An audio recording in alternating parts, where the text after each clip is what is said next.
Finally, my brethren, be strong in the Lord and in the power of his might. Put on the whole armor of God, that ye may be able to stand against the wiles of the devil. For we wrestle not against flesh and blood, but against principalities, against powers, against the rulers of the darkness of this world, against spiritual wickedness in high places. Wherefore, take unto you the whole armor of God, that ye may be able to withstand in the evil day, and having done all, to stand. Stand therefore, having your loins girt about with truth, and having on the breastplate of righteousness, and your feet shod with the preparation of the gospel of peace.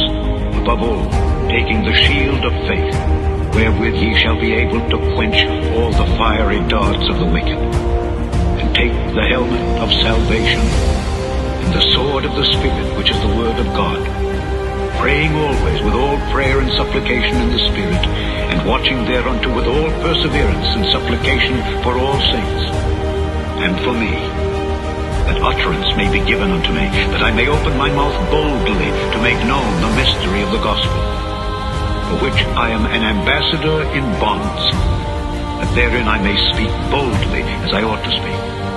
Peace be to the brethren, and love with faith, from God the Father and the Lord Jesus Christ. Grace be with all them that love our Lord Jesus Christ in sincerity. Amen.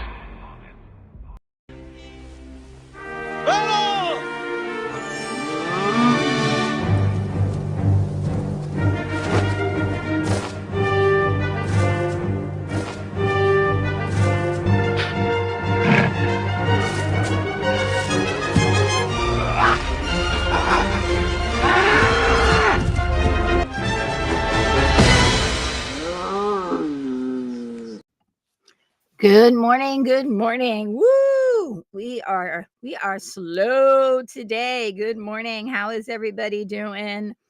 We are counting down to Christmas. I'm so excited to have you guys here. Good morning. Good morning. Please make sure you like and share the broadcast, because guess what? Caring is sharing. Please make sure you also subscribe, because we're trying to do something. I really want to see if I if I want to say if I follow the rules, if I follow the rules, um, does it get better? I don't believe it will, but we'll see, because I truly believe that, like, there's, like, we'll see. We'll just say it's, yeah, it's gonna it's a little, experiment. Like, if I do everything by the book, will I get will I get more views? I don't think so, but we'll see. I wanna be a cockeyed optimist. So, good morning, good morning, good morning. How is everybody doing? I'm looking for, like, a Christmas background, but they don't have one. This is, like, it's, like, really annoying. I wanna put a little Christmas in the background, but we'll say, let's see if I can find I might be able to find a Christmas background. Let's just see if we can find something, because we sometimes look into stuff and say, "Hey, that works. That works." All right, let me just see if I can do this, and if I could do that, and then if I do no, we wanna do that. We wanna do Christmas background. Let's see. What do you think? You think we could find something? I think so. I think we can find something quite festive. Let's just see. Let's see what the festive Christmas.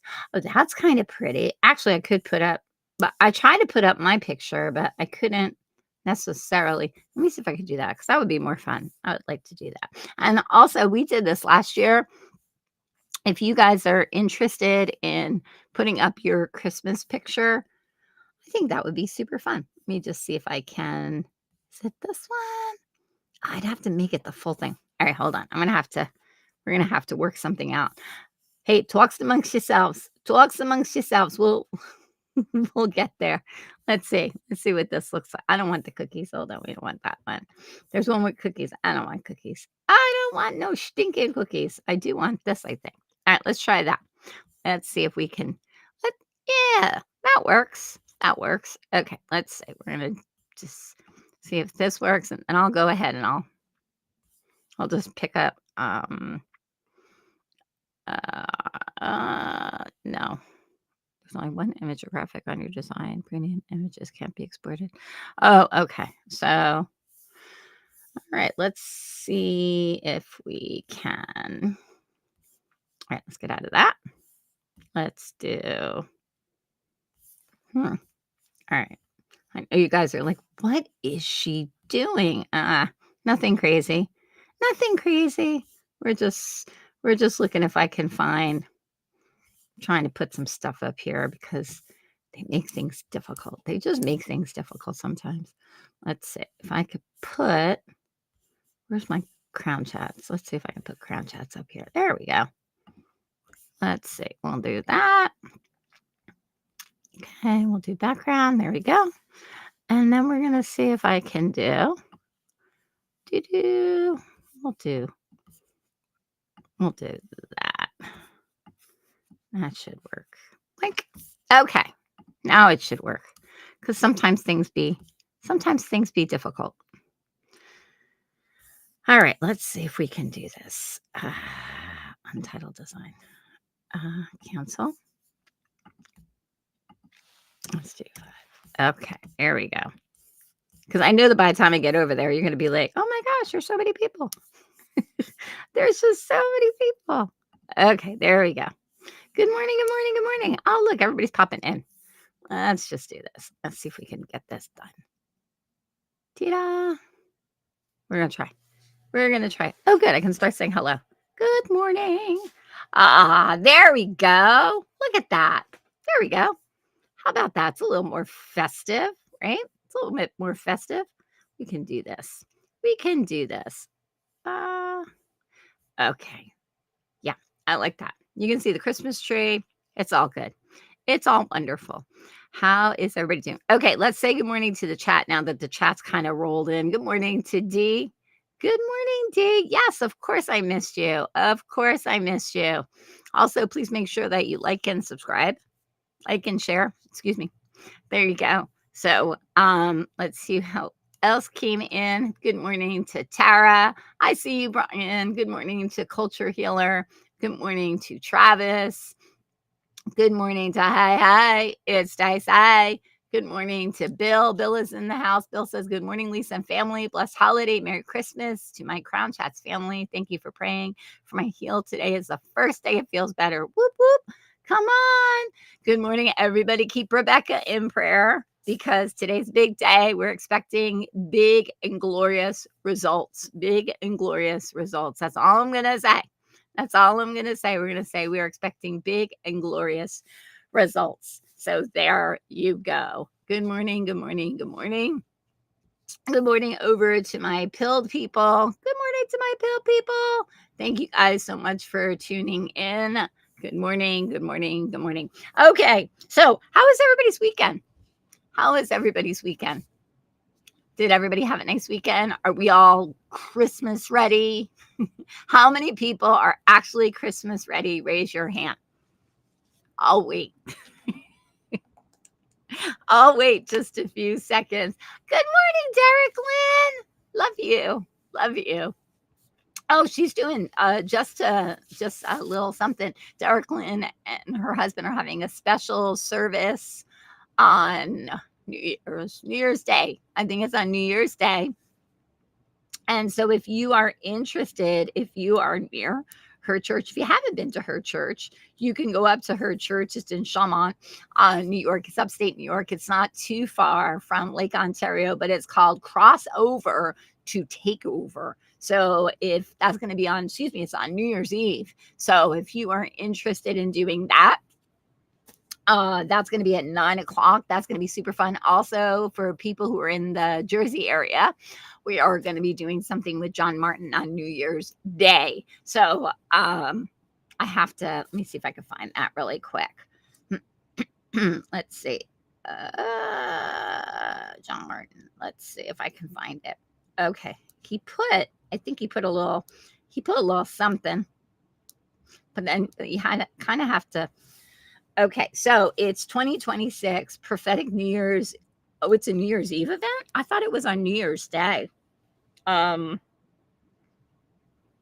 hold on. Okay, so it's $22, which includes dinner.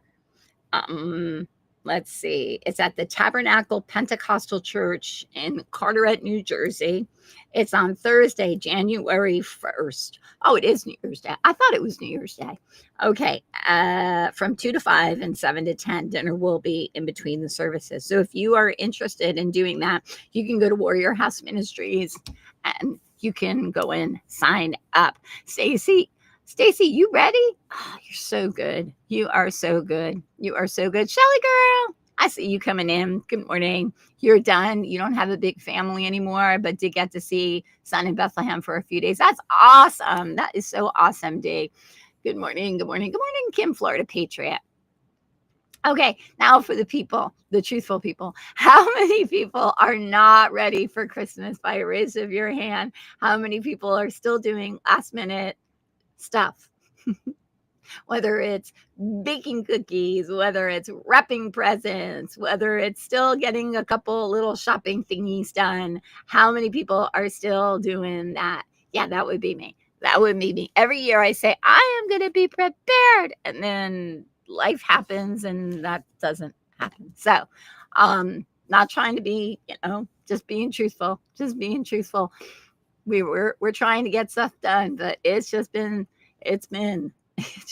good morning to Laura. Good morning to Laura. Good morning. Good morning. Good morning. Okay.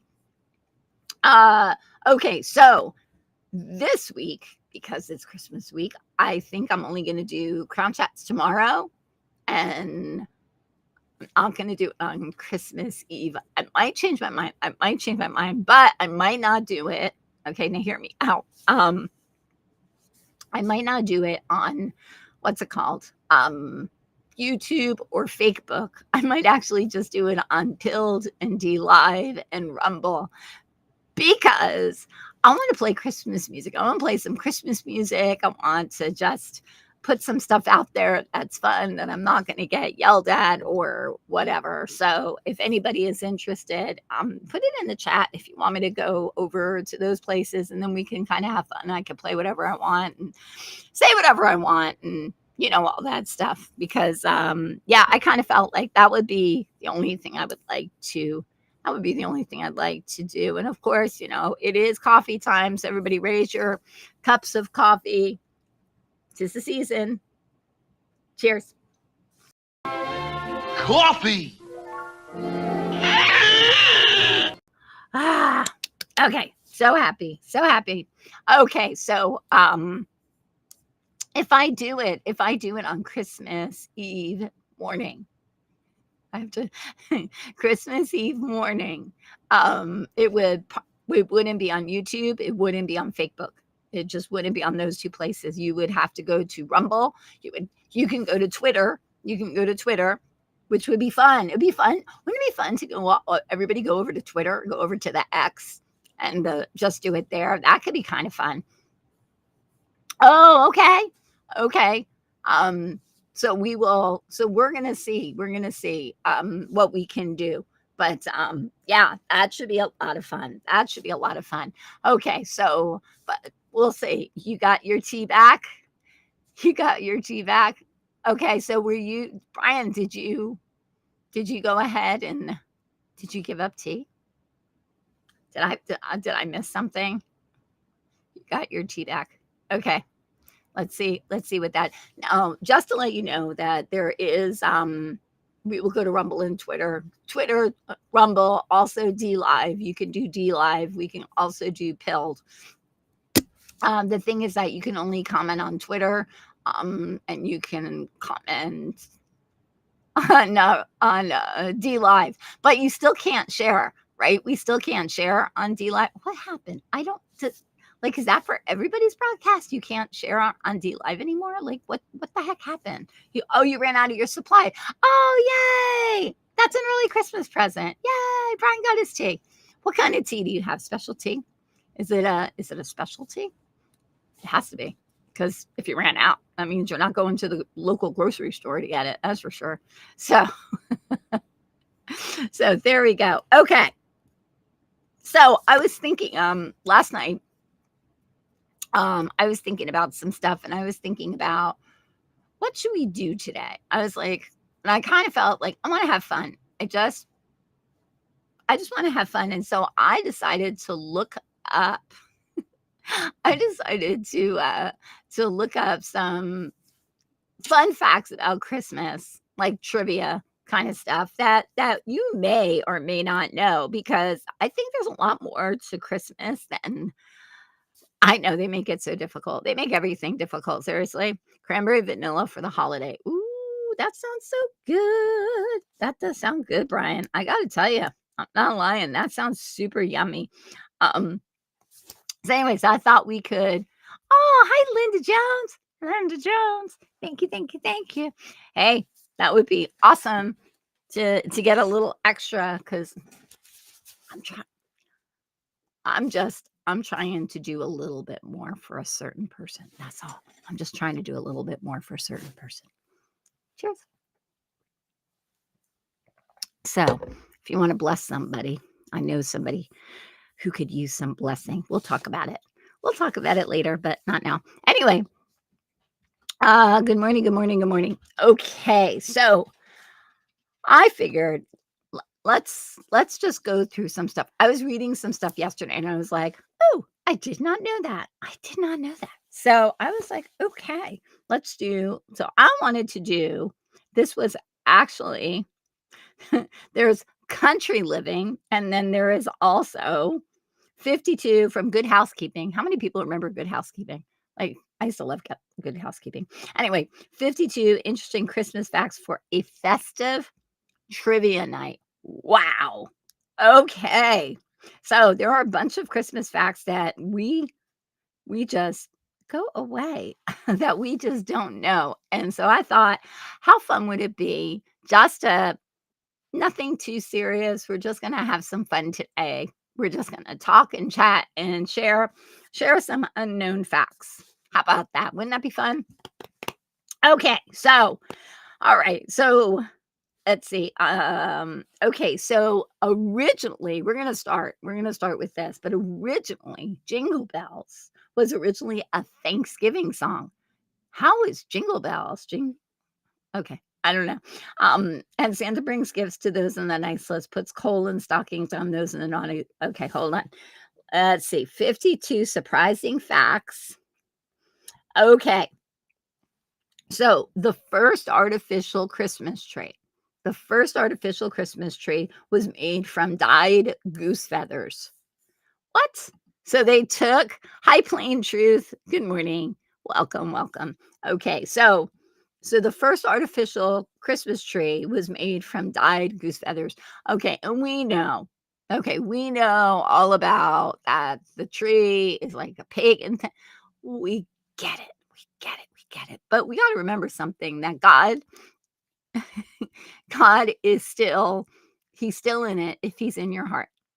Okay, I'm just going to say, if Jesus can show up to bars, if Jesus can go to satanic conventions and stuff, if Jesus can show up into the most obscure places, then when we celebrate Christmas, we could bring Jesus into our home. So I sometimes think that we get a little bit like crazed about about some of this. Ah! And my feeling is this. We've been doing it since we've been kids. Okay. It's something that we celebrate. We celebrate the birth of Christ because nobody really knows when the birth of Christ is. However, we do know it was not December 25th. We do know that, right? Let's just put that out there. However, if we don't know somebody's birthday, right, then sometimes we just kind of say, okay, let's just pick a day.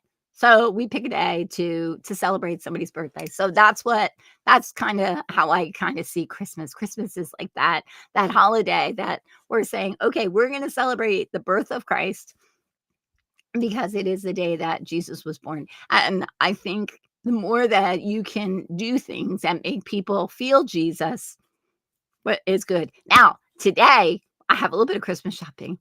However, I'm not telling my family, but I'm bringing a bunch of candy canes with me so I can give them out. I'm going to wear my hat, which is just going to annoy them. It's just going to annoy them. However, I'm going to go out and I'm going to give people candy canes, and I'm going to tell them that that candy canes was actually written by a choir director, and the reason that it looks like a cane is because Jesus is our shepherd, and if you turn it upside down, it has a big J for Jesus, and you know that the white is the purity and the red is for his blood. Merry Christmas. Even you can even find Jesus in a candy cane. And so I have a bunch of candy canes. They're little ones, but it's fun. So I'm just going to go give them out, wish people Merry Christmas, bless people. Maybe, I don't know. We'll see what happens. I think it's going to be super fun. Anyway, seeing Joseph with shepherd's hook and nativity sets makes you crazy. Why? Seeing Joseph with a shepherd's hook and nativity, that's okay. He is the great shepherd. So don't worry about it, Dee, that it's on Joseph. He's holding it for Jesus until Jesus can hold it for himself. Cheers. Because Jesus is the shepherd. But Joseph was just holding it for him. Maybe it's just symbolism. Okay. Anyway. All right. So that was the first fun fact. Okay. The second, do you know that over 3 billion Christmas cards are sent each year on Christmas? Wow. Okay, so one of the thing I used to love doing Christmas cards, but a couple of years ago, probably like 5 or 6 years ago, my kids were like, "We're not doing Christmas cards." And I'm like, "Ah," and I was fighting, like, "Come on, let's do Christmas cards. I really want to do Christmas cards." And then Christmas cards got so stinking expensive. To send out Christmas cards was like, I mean, it was like a payment of some sort. I mean, it was like $100. I remember one year I sent out Christmas cards and it was like over $100 to buy the stamps. I'm like, so Christmas cards has kind of gone by the wayside, but I do love them. I do love receiving Christmas cards, and I do want to start doing it again. So I think that's going to be something. We might actually do New Year's cards. I'm trying to talk the kids into it. They're like that close. I said we could put Gertie in it. See, it's a little thing. You kind of have to say, well, let's see what we can do, right? Because anyway, so we'll see. We'll see. But it'd be nice to do that because we haven't done that in a while. So maybe we can even recreate some of the nightmares pictures that that we had. Everybody, look happy. St. Jeez. Good morning, some Robin. Screaming at the kids. Don't move. Why did you move? Oh, it was a nightmare. Okay. Here's another fun fact. There's a floating Christmas tree. Listen to that. There's a floating Christmas tree in Brazil. In Rio de Janeiro for the holidays, you'll likely come across the largest floating Christmas tree in the world. And this tree stands at 278 feet and it's located at Botafogo, uh, Botafogo Beach. Merry Christmas, Robin. Merry Christmas. Okay. Okay, here it comes. All right. How many people love the music, I guess the musical or the movie White Christmas? We watched it. Shelly and me and my sister, we all watched White Christmas. I was so happy. I mean, I know all the songs. Snow, da, da, na, na, na. Cheers. So I love that. Digital cards are fine too. Yes, yep, that's true, but you can't put them out. I like putting them out. I think it's always fun. Anyway, so I love the movie White Christmas, and of course, White Christmas has Bing Crosby's iconic song, White Christmas, you know. However, it says when it comes to curating a holiday playlist for the season's festivities, you'll want to make sure White Christmas is on it. According to a fact file, Bing Crosby's White Christmas is the best-selling Christmas song of all time and has sold more than 50 million copies worldwide. How crazy is that? Our money! Merry Christmas, right? Okay, yeah, I saw that. So Stephanie saw a Christmas tree on the beach. Also, if you want to send me your Christmas pictures, put it in Telegram with your name. Okay, put your name on it so we know who it's from. But if you want me to show your Christmas tree tomorrow or Wednesday, if I decide to do a broadcast on Wednesday, I can do it on Wednesday. But otherwise, I'm going to do it tomorrow. I'm going to talk to my kids and see what they want to do. So yeah. So there we go. Okay, let's see what else we have. In 1980, for my Gen Xers, whoop, whoop, the Rubik's Cube was the best-selling Christmas toy in 1980. 1980. Hi, Diana. How many people had the Rubik's Cube? How many people had the Rubik's Cube? I had the Rubik's Cube. How many people had the Rubik's Cube? Okay, how many people threw the Rubik's Cube? How many people threw the friggin' Rubik's Cube? It cannot be solved. You would get it. You would get so close, and then you would have the wrong one, and then you would say, oh, I think if I do this, and then you'd mess it all up. I'm telling you, it was a torture device. Cheers. And I know a lot of people were really, really good at it, but we're not talking about them. That's like the people who would do the Etch-a-Sketch, and they could actually do something other than lines. Yeah, I didn't like you. Oh, look, I made a tree. Don't tell me I can make a tree. I can make lines. I can make squares. I couldn't do my eye-to-hand coordination was not so great as a child. So I couldn't actually figure. It was like math. Is that what it was? Good morning, Renee. Good morning, Sage Freedom. How are you guys? Nice to see you over on the Pilled. I'm seeing you guys pop in because I have my phone, so it's letting me know. So good morning. Good morning. Good morning. Okay, so we're saying some fun facts about Christmas, which I think this is fun, right? Okay. Tara says she had a knockoff version. Her sister removed the stickers from hers and put them on. Tara, that's cheating. That is cheating. That is so cheating. Okay, so the first Christmas postage stamp was released in 1962. I think in 1962, our post office decided, hey, we can make a lot of money. So let's put the special Christmas Christmas stamps. It says, according to the United States Post Office, the first Christmas stamp in the U.S. featured a wreath, 2 candles, and the phrase Christmas. 1962. It was initially sold out pretty quickly, and then it was restocked with about 862 million being sold by the end of the year. What? That's crazy.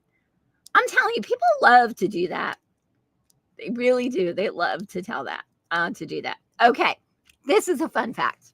Okay, tinsel. How many people remember tinsel? Because our Gen Zers, they have no idea what tinsel is. They have no idea. Do you remember the tinsel? Do you remember how you would squeeze it and then you start to find out that it's like made out of like lead or something? It's like poisonous, like don't touch the tinsel. But it would like you would squeeze it together and it would stay on the tree. Cheers. Oh my gosh. Anytime I watch my favorite, you love tinsel, right? It was so pretty. Anything with glitter, I'm in. Right? The real metal stuff. Exactly. You would like squeeze it, Diana. Hi, Judy. Hi, Judy. You would like squeeze it and put it on your tree. I remember, right? And then tinsel started to get like fun, and then it started to be different colors, right? Good morning, Sage Frida. I see you over there. I see you on the pill. Hello, friends. Okay, I see you. Okay, so it says, according to the fact file, tinsel was created in Nuremberg, Germany. Okay, so we're just going to stop there. Hi, Jayma. We're just going to stop there. It was made in Germany. You know it wasn't good. You know it wasn't good. You know it wasn't good. It was made out of real silver, which probably wasn't good. According to the tinsel was created in Nuremberg, Germany in 1610. At one point in history, it was even made out of real silver. I think that's when I started. Icicles. Yeah, we'll get there. We'll get there. We will get there, Linda. Right? I mean, seriously, so crazy. Cousin Lisa and I were just asking, why isn't it around anymore? We figured it was dangerous and causing cancer. Right? Right. Exactly. Exactly, Brian. It's like, oh, well, that explains. I know as soon as I read it, because I didn't read any of this stuff. I didn't. Yeah, it was so sus. Right? Right? Right? Sage Freedom goes, it was sus. I'm just saying, it was sus, man. Right? Hi, Amy, for the love of us. Okay. Oh, this is going to be fun. My dad loved tinsel. Can't do any type of tinsel or shredded paper because the cats eat it. Yeah, well, you don't want them to eat the stuff from Nuremberg. Just saying. That is a fun fact. I'm telling you. It's funny because my sister's been like she tells me stuff. Like she tells me all kinds of stuff. Like right now, the whole Epstein thing's all in the house, every now and then, like it just leaks out. But then we have the other fun facts. Okay. So that's going to be something fun. Okay. So this I thought was really, really interesting. What is it? I don't have gray hair. It's year-long tinsel. That's right, Rebecca. Yeah, exactly. Brian, seriously, I'm surprised we don't glow in the dark. I'm telling you, because I'm sure at some point a dog ate the tinsel or we did. I'm just telling you. I think there's a possibility that tinsel probably got into our cookie because we were sitting next to the tree because we were so up in the grill of the tree. We were like so into the tree as kids. It's like I'm surprised that we did not eat tinsel. So I'm just saying. Okay. So do you know, this was an interesting fact, that in the 17th century, people used fruits like apples and pears and oranges to decorate their Christmas tree. In fact, edible ornaments were so popular that many began to call the trees sugar trees. Huh. Well, look at that. Sugar trees. Because and think about it, back then, like you couldn't go to your local, ShopRite or Wegmans, or I'm trying to think of some of the places that you go to go and get your fruit, right?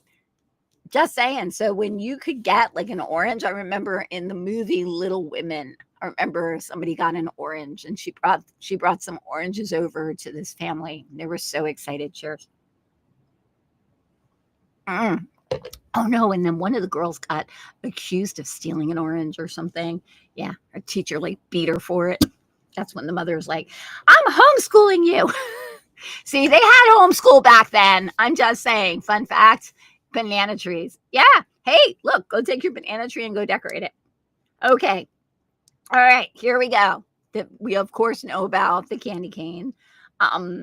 And so in 1670, a German choir master asked a local confectioner to shape the candy into a traditional form resembling a shepherd's hook. In the Christmas story, shepherds travel far and wide to visit the infant Jesus.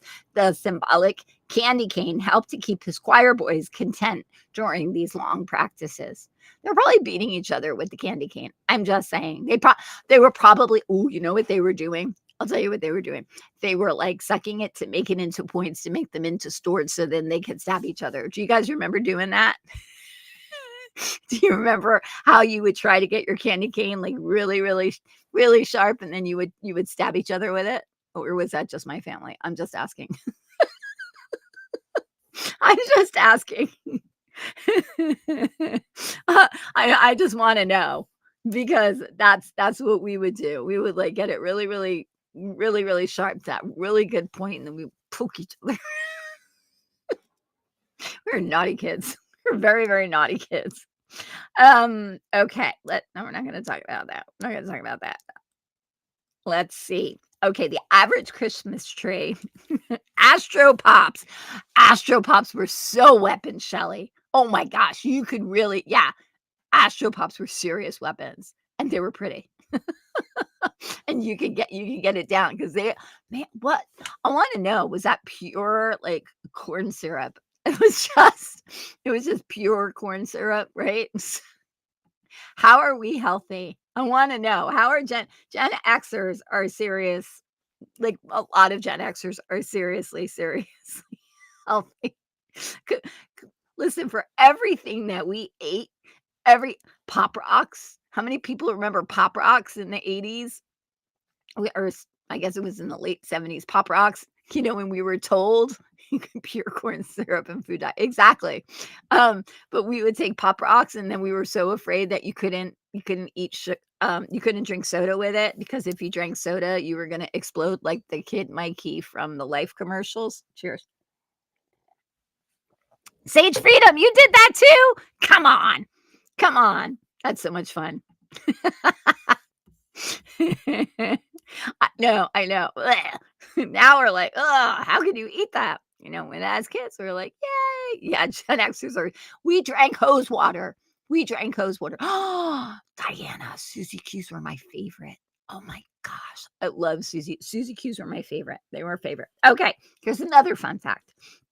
The average the average Christmas tree is 6 to 7 feet tall, but it can take as many as 15 years to reach that height. 15 years. So next time you buy your Christmas tree, take a moment to appreciate the handiwork of God. I threw in God. They didn't put in God. I threw it in because it's God handiwork. Just saying. Okay, so let's see. Here is a fun fact. Okay, in 1836, Alabama became the first state to recognize Christmas as a state holiday, with Arkansas and Louisiana following suit.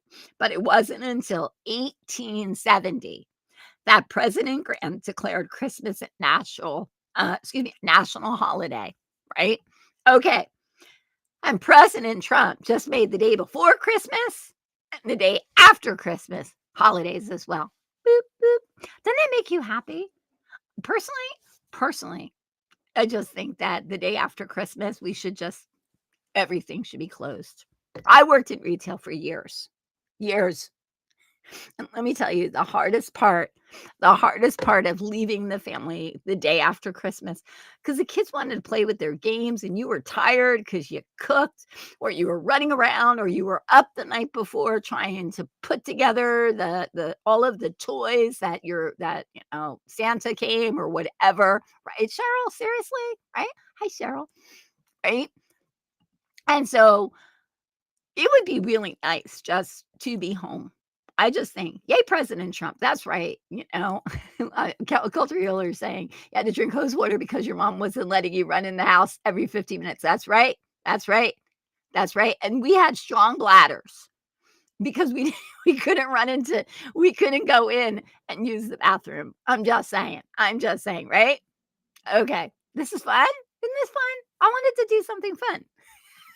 Shelly said that would have come in handy all those years I had to spend without my family because I couldn't get the days off, right? Yeah. I'm just saying. It was just it was terrible. That's, like, the most important thing. It's like when they started to open up. Remember how they opened up for a very short time on Thanksgiving? Yeah, God was not happy about that. No, he really, really was not. He was not happy about that. I remember crying, and the Lord really spoke to me about that, and he said that I wasn't the only one who was crying. And I didn't have to work on because I used to have Thanksgiving. I needed the day before. I needed Thanksgiving to I was hosting. Like, like I would have been like I wouldn't have cared. I would have been like but I used to have to get up. I remember I would have to get up at 4 o'clock in the morning on Black Friday to go watch people who were fighting to get free stuff. Cheers. It's an ugly spirit. A spirit of entitlement is ugly. Bleh. Okay. That was your mom's culture healer. Oh, okay. Okay, so let's see. Let's see what else. Okay, so Renee says about time I always take vacation days before and after Christmas, right? Seriously, it's important. It's important to be with your family. Okay, let's see what else we have. The first Christmas card was sent in 1843. Okay, it was created and sent by Sir Henry Cole, an English politician. Won't say anything. The three-panel card was embossed with the message, "Merry Christmas and Happy New Year to you." It was later printed and sold as the idea of a Christmas card took off. Okay, so Sir Henry Cole should be making a lot of money. I'm just saying. He should be making a lot of money. It was his idea to start this Christmas card thing. And I'm sure that there are people who are going to be cursing poor Sir Henry Cole because yeah, I know culture healers like, and it had to be by Pony Express. And guess what? Guess what? You had to send it 3 months in advance in order for it to get there, right? Oh my gosh, seriously. Okay. Ah, here comes a fun fact. Teddy Roosevelt outlawed Christmas trees in the White House. Okay, it's a rumor. It's a rumor. Yeah, exactly. Healthcare workers, it's hard on holidays. We couldn't take Yeah, exactly. Healthcare is another one. Like y'all don't get a break. Send the Jesus people in. Go heal them and send them home. Seriously, that's what we need. We need to just have like we'll talk about. Well, that's going to be coming. My sister has this brilliant idea. We're going to do this. Trust me. Okay. It's rumored. This is only a rumor. Okay, that Teddy Roosevelt outlawed Christmas trees. Huh. In the White House during his term, given that he was a staunch environmentalist. Yes, he was an environmentalist. They had them back then. He celebrated the holiday with a church service and family meal. Okay, I have some thoughts. About it. Was it he didn't want a Christmas tree because he was like super religious and he was like, this is an astral pole and all that? I don't know. Well, we're gonna have to. We'll put a pin in that and see what happens. Cheers. But that's a very interesting fact because I was like, it's like he was an environmentalist. I don't like that word. Not that I'm saying you shouldn't worry about our environment. I'm not saying that, but it's like it doesn't bring me happy thoughts. I look at my sky, and anybody who says that they are an environmentalist and they can look into the sky with all the chemtrails, they can be okay with it. You're not an environmentalist. Just saying. Just saying, if you are okay with all the chemtrails and all the seeding that they do and all the weather manipulation, yeah. See, and this is why I get banned on YouTube. Okay, so he was a a preservationist. Got it. Thank you. He loved the national parks. Okay, thank you. Had to get that couldn't get it out. I spent Thanksgiving 223 in the hospital. Thank you, Jesus, for them. Yes. Yes, the blue-haired people have ruined that word. Yes. Okay. So this is a fun fact. Japan's favorite holiday meal is fried chicken. How many people saw A Christmas Story? How many people love A Christmas Story? How many people have Chinese food at some point during Christmas? And how many people sing Ringo Bells, Ringo Bells, Ringo all the way? I know that was very, my kids would just freak out if they heard me say that. I'm sorry. But it's funny. It's funny. It was so funny. I loved it. I love A Christmas Story. Yeah. Right? It was so funny. I love that. I love that. Right? And let's not forget, let's talk about the national park. Oh, we won't talk about that. Let's just not talk about that, right? Environmentalist is like saying, yes, exactly, Renee, 100%, 100%. Okay, so they apparently, many of us associate holiday dinners with thoughts of ham and turkey. The Japanese are all about Kentucky Fried Chicken. Okay. Yeah, same with us. Same with us, Steve. We did that for a very long time. We would be in pajamas and we would watch A Christmas Story while eating our Chinese food. We were very happy about that. Just very happy. Okay.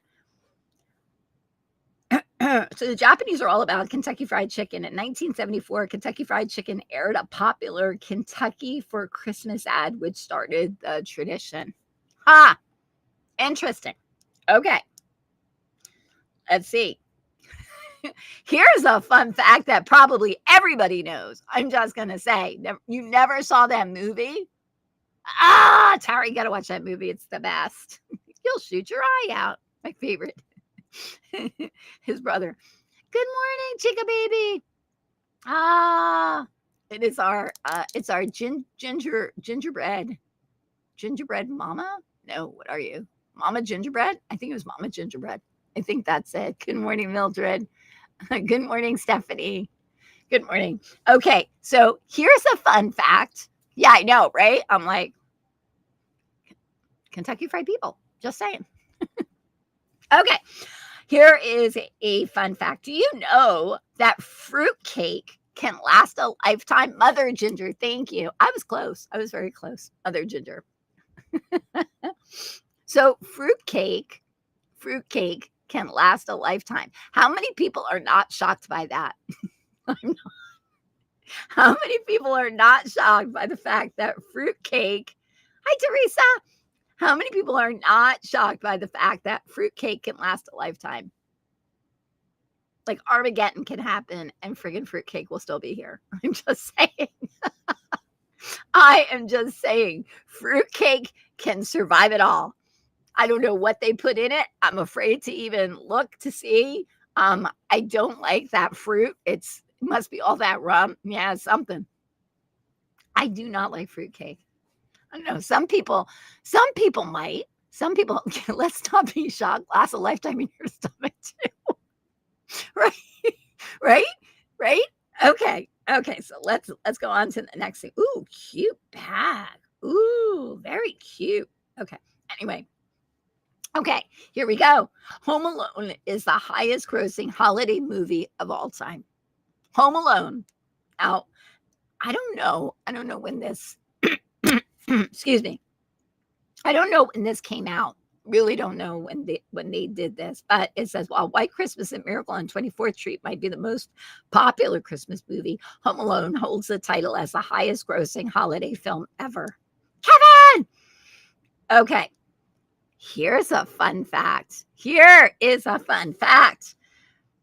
Okay. Although Christmas celebrates the birth of Christ, it doesn't actually mention December 25th anywhere in the Bible. Oh, wow. Look, even good housekeeping is saying that, right? It says, in fact, some historians think Jesus was born in the spring, which would make a lot of sense. Not the winter at all. Christmas on December 25th was then celebrated until 336 AD. Interesting. Cheers. Right? Okay, so Culture Healer says, I guess you're saying Home Alone was in 1990? Interesting. But think about it. So December 25th wasn't celebrated until 336 AD. I don't think it had anything to do with Jesus. I think that's when they decided to kind of pull all the they. I'm telling you, like all the stuff that we know, like coexist and stuff like that. Like you know, they were doing that because the Christians were over here and then the pagans were over here, and so they wanted to kind of pull everybody together. I've also heard saying that 9/11 is Jesus's birthday, so they mocked him. That's an interesting thought. I've never thought about that. I always thought it was in the spring because it would make more sense. It would make more sense. So, just saying. Just saying. Kevin and the neighbor reconciled forgiveness. 100%, Diana. That's a good little thing. Renee says that's why she doesn't eat fruitcake because it stays in her stomach forever. And Sunday school answered Jesus was not born on December 25th. 100%. Absolutely. We know that, but we picked today. So that's why we're having some fun today. Okay. Excuse me. Let's see. Hi, Glenn. How are you, Glenn? Nice to see you. Let's see. Culture Healer says, I think I sent you something on Insta last week about Home Alone. You did? Ooh, I'm going to have to go look, Culture Healer, because I just got to be truthful. I got the family here. I'm trying to be very present. Just saying. I'm trying. It doesn't always work, but I'm trying. High holy days include Feast of Tabernacles. 100%. Okay. Ooh. Okay, so it says, I'll give you a little bit. Okay, for Christians, gift giving at Christmas mimics the presence of the wise men that they gave to Jesus and the charitable gift of the ancient Saint Nicholas, a forerunner to Santa. However, it says winter gift giving also has its roots in Saturnalia, a pagan holiday where they gave offerings to the gods. I'm telling you. There's always something. I'm just saying, when it looks like a duck and quacks like a duck and walks like a duck, it's a duck. I'm just saying. I saw something about Home Alone and the old neighbor is really Jesus. Oh, I love that. Cheers. Just remember, they can't deny Jesus. They can't deny Jesus. They can't deny Jesus. If you ask a demon who is Jesus, they like, because they can't deny him. They can't deny him. Okay. Here's another fun fact. Evergreens are an ancient tradition. The iconic Christmas tree has a lot of roots. Forgive the pun. Ancient Egyptians mark the winter solstice by decorating their homes with green palms, while the Romans celebrated this like Saturnalia. Excuse me, with the evergreen boughs. These green plants signified that the spring would return to new life. The first Christmas tree as we know them today started in Germany. Again in Germany. In the 16th century. I'm just saying. Everything is from Germany, right? Who's coming down? I heard a dog. Just saying. Okay. Let's see what we have. Okay, so Prince Albert. Hold on a second here. Christmas trees have German roots, but they really took off in popularity thanks to Queen Victoria and her husband, German Prince Consort Albert. In 1848, they were sketched standing in front of their tree with their children by the Illustrated London News, which quickly made Christmas trees fashionable. Huh. Interesting. Well, that's interesting. Who's coming in? Who's coming in?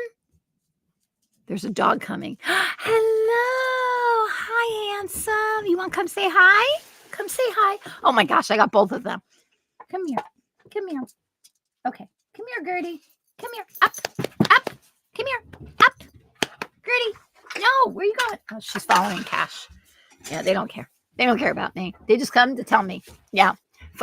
Isn't Krampus? Yes. Hello. I think it's from the Ukraine, though, Krampus. I think that's a Ukrainian thing. Not quite sure. Okay. Let's continue, shall we? Okay. The original Santa Claus was actually St. Nicholas, a Christian bishop in the 4th century. He didn't wear the red suit. That's so famous today, but he did give all of his inheritance to the poor and needy. In Dutch, his name is Sinterklaas, which later morphed into Santa Claus. However, however, there is something else about Saint Nicholas, which let me see if I can find it real quick. Hold on. We don't want to disrupt things. Let's just say the real story. I just did this behind. I told somebody, they're like, no way. I'm like, yep. Wait till you hear this. Now, this I know because I've read this a couple of places. No. Okay. Long before the symbol of Father Christmas emerged in England, a separate legend of Sinterklaas was ganging around in Europe. Well, no, that's not it. Hold on. Where is it? Real Santa Claus. Saint Nicholas. Is this the one?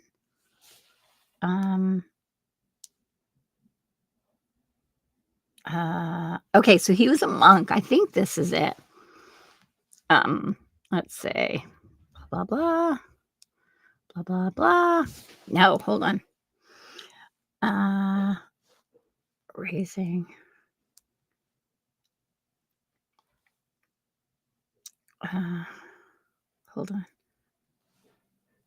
Hold on 1 second. This is so good. Seriously, when I read this, I was like, what? Okay.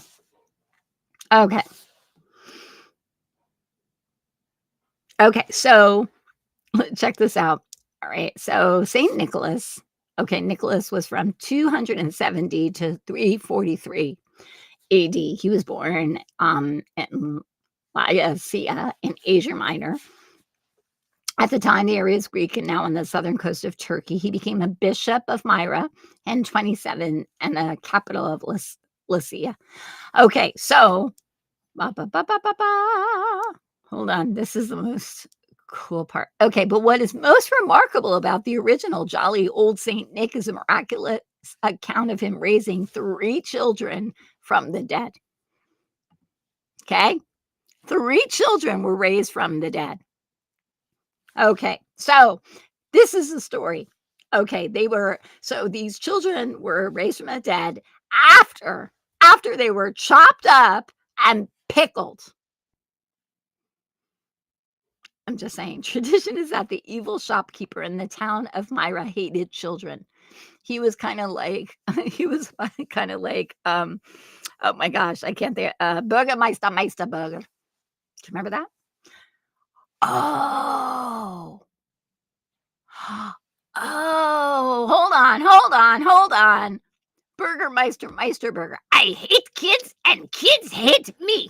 Do you remember him from Santa Claus is Coming to Town? Burgermeister Meisterburger. I hate kids and kids hate me. I hate toys and toys hate me. Right? Cheers. I wanted to keep the kids as slaves. Okay, so the tradition has it that an evil shopkeeper in the town of Myra hated children. Ha!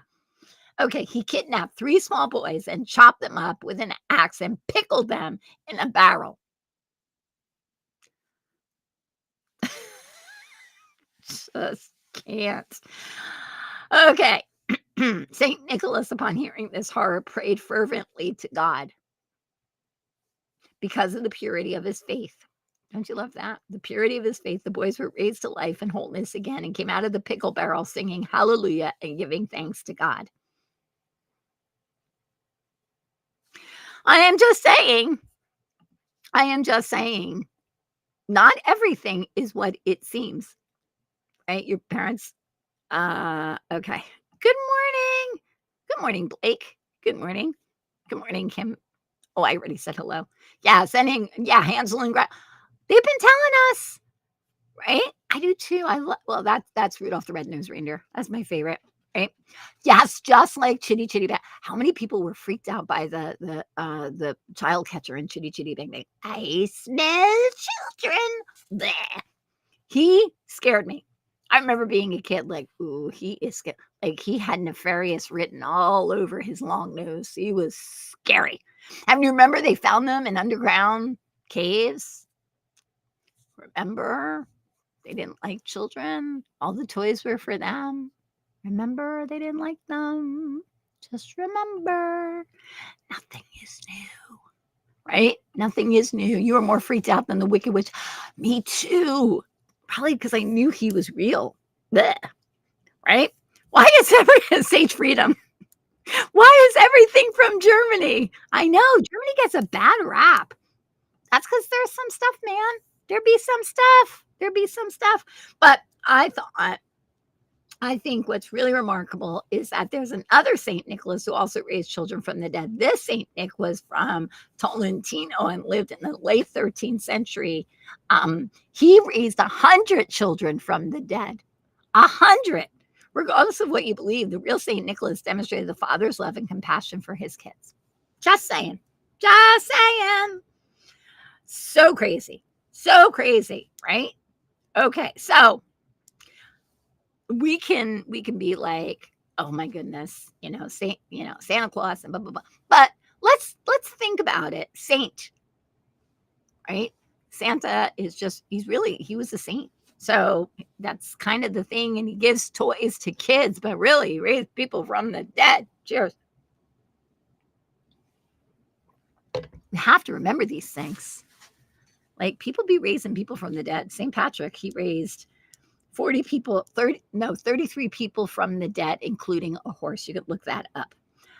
Okay, you ready for this one? Coca-Cola. Coca-Cola played a part in Santa's image. Santa wasn't always a jolly old man in red. Older depictions of Santa from the early 1900s depicted him more sternly. Yeah, because he was raising children from the dead. And there wasn't a standardized look for his appearance. The classic image of happy, plump Santa that we all know today came from Coca-Cola ads, illustrated by Hayden Sunblum. Interesting. Interesting. So there you go. Okay, so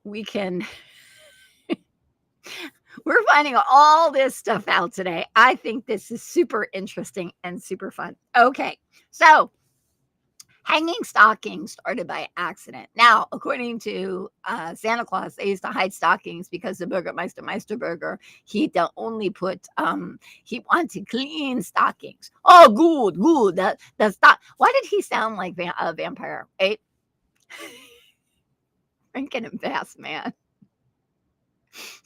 If you love Rankin and Bass, again, something that people like Gen Z does not understand. We love our Rankin and Bass. I'm just telling you, like, I'm like, okay, it's so close to Christmas. I need to watch Santa Claus is Coming to Town, A Year Without a Santa Claus for Mr. Heatmiser, right? And I need to watch Rudolph the Red-Nosed Reindeer, The Grinch Who Stole Christmas, and A Charlie Brown Christmas. These 5 shows I must watch. But you know what? They make you pay for them. Oh, I had all of them on VHS. I had them all, and I had them on DVD. I wonder if I can get my DVD player to work. Huh. Maybe I could do that. Cheers. That would be fun. I think there's a story about soldiers during World War II that used playing cards to recall the 12 days of Christmas and their biblical significance. Well, the 12 days of Christmas, the actual song is written because they outlawed the Bible. But I'm sure we're going to get to there because, yeah, we'll see. We'll see what happens. But yeah, so when we look at I think the actor was Paul Frees. He did a lot of voiceover work. Yes, and Mickey Rooney played Santa Claus, which I heard he's not a good guy either. Okay, anyway, the historic St. Nicholas heard about in the plight of a local man who did not have enough dowry money to marry off his 3 daughters. The generous St. Nicholas tossed some money down the chimney that landed in the lady stockings that were drying. Oh, so there is some truth. have to tell you the truth. Right. Okay, so it was landed in the lady stockings that were drying by the fire. After that, the tradition stuck. Now, in different countries, like I think in Italy, they put out their shoes and they get gifts inside of their shoes. Yeah. So, but isn't that interesting? Because they were hanging, hi, Miss Al. To the amazement of everyone in Santa's workshop, Yukon Bumble and the dog sled team later come knocking at the door. I love you. The sight of the Bumble frightens everyone, but Yukon insists he is reformed his evil ways and has come seeking a job. Bumble shows everyone that because he is so tall, he is able to place a star on top of a Christmas tree without the need for a ladder. Bumbles bounce. Just saying. Bumbles bounce. Yukon, we thought that you died. Hi, Roger 8400. Bumbles bounce. Okay.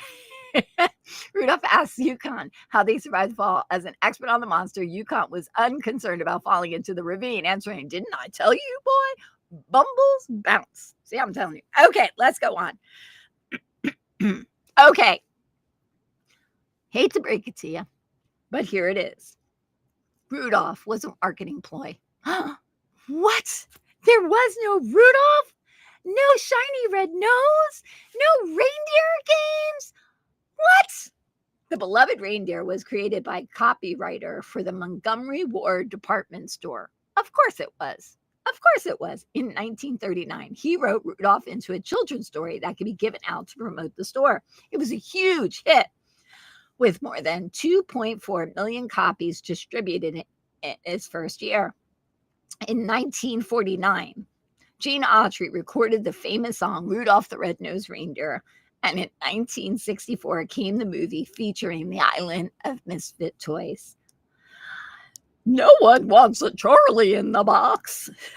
We're all misfits. Okay. I'm having way too much fun. I'm just telling you, I am having just way too much fun. Okay. Number 29. The 8 tiny reindeer have had lots of names. So Santa's reindeers hasn't always been Comet. Now on Dancer and on Dancer, Prancer, Comet, Blitzen. Wait, hold on. Now Dasher, Dancer, Prancer, Vixen, Comet, Cupid, Donner, Blitzen. Ha! I know them.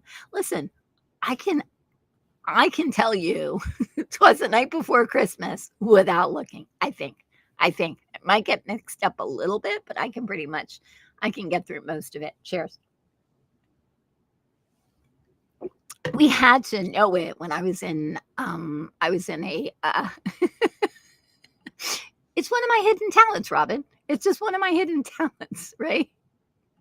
Because they all kind of sound alike. They kind of do, right? Okay, so Rudolph was almost named Rollo. Rollo with your nose so bright. Ow. Yeah, well, so am I. So am I. Actually, that's what I asked the Lord. I said, oh, Lord, send me to the Misfits. I'll go to the Misfits. Yes, I'll go to Misfits. Rudolph was almost named Rollo or Reginald. Reginald with your nose so bright. What? No. What? No.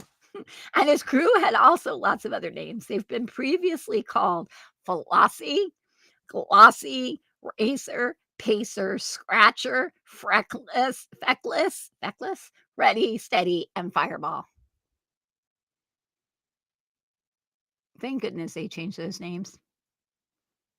Who the heck would want to go on Feckless?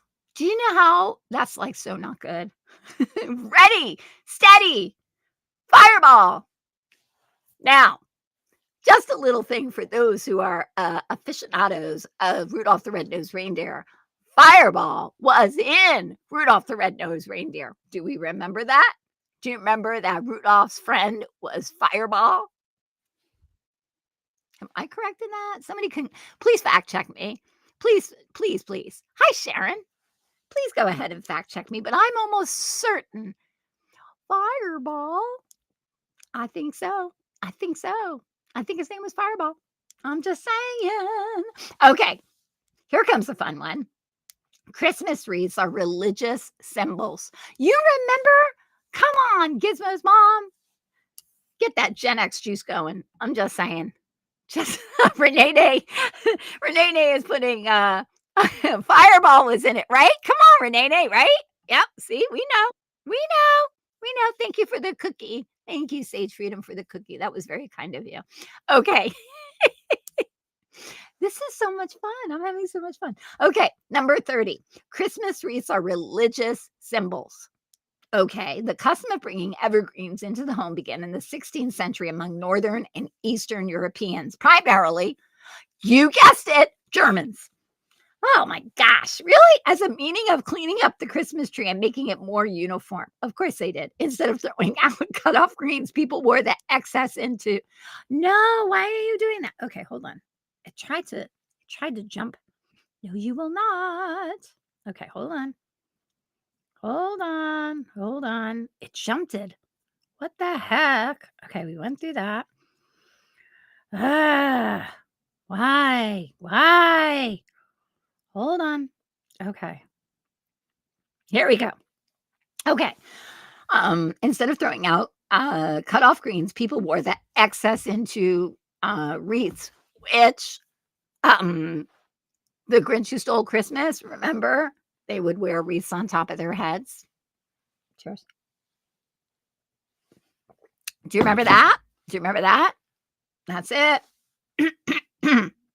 It says, however, the religious significance is that the circular shape and evergreen material of the wreath represents eternal life. The circle, which has no beginning or end, symbolizes the eternity of God, the immortality, of the soul, and everlasting life we find in Christ. They said Christ. They said Jesus. Come on. Okay, we know about that one. Let's see. Number 32, astronauts. For those who believe there were astronauts broadcasted jingle bells from space. That could be a whole topic right there. Which one did they do? 9 days before Christmas in 1965. Astronauts Wally Schirra, Tom Stafford aboard the Gemini 6 told Mission Control what they saw as a UFO about to enter Earth's atmosphere, traveling in the polar orbit from north to south, just like Santa Claus. Just as things got tense, they interrupted the broadcast with jingle bells as Wally played a small harmonica accompanied by Tom shaking a handful of small sleigh bells. Okay, so, okay, let's just talk about that, shall we? Houston, we have a problem. We see a UFO.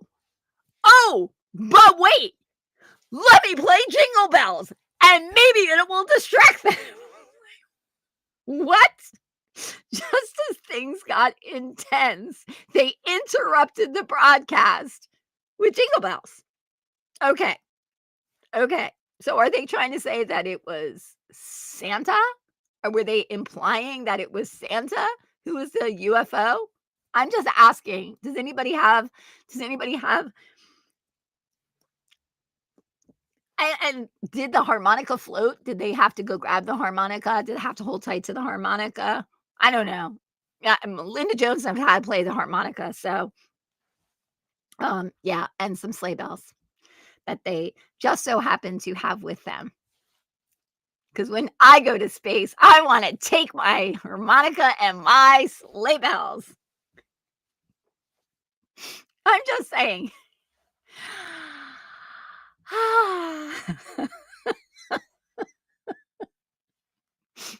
But wait. Let us play Jingle Bells, which was originally a Thanksgiving song. I'm just saying. This is just insane, these people. Renee, you got it. You nailed it, Renee. You nailed it, Renee. That's so funny. Renee has an alien with a Santa Claus hat. Like, hey. Okay. So Silent Night is one of the most recorded songs. We all know the few handfuls of Christmas songs played in stores and on the radio in loop all seasons long. But one of them has been adapted more than others. Tara, Tara's like, someone in the capsule probably had small children at home. Okay, we'll go with that. Well, if space is a studio, why not? Exactly. Hey, can I have some jingle bells? Just say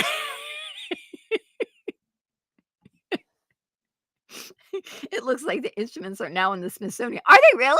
It was a festive prank according to the okay. Thank you, Diana. Thank you for sharing that. That's hysterical. That is that's hysterical. That's hysterical. Okay, so one of the most recorded songs is Silent Night. It's actually the most recorded Christmas song in history. It has more than 733 different versions, and it was copyrighted in 1978. What?